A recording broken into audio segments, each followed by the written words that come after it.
താരമൂല്യവും theatre കളക്ഷനും super ഹിറ്റുകളും കാഴ്ചവെച്ച് മലയാള സിനിമയുടെ 80കളിൽ മിന്നിത്തിളങ്ങിയ താരം തന്നെയായിരുന്നു രതീഷ്.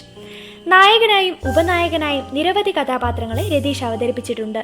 1977 വേഴാമ്പൽ എന്ന ചിത്രത്തിലൂടെ വന്ന് 1979 KG ജോർജ് സംവിധാനം ചെയ്ത ഉൾക്കടലിലൂടെ പ്രേക്ഷക ശ്രദ്ധയാകർഷിച്ചു.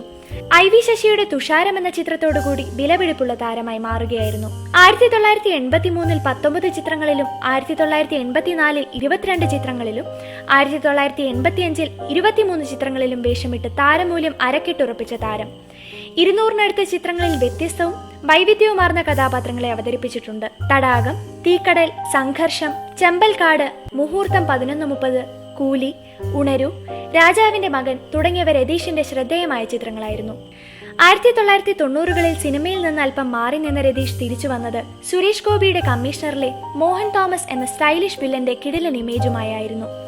മമ്മൂട്ടി നായകനായ അയ്യർ ദി ഗ്രേറ്റും ജയറാമിന്റെ ചക്കിക്കൊത്ത ചങ്കരനും രതീഷ് നിർമ്മിച്ച ചിത്രങ്ങളായിരുന്നു.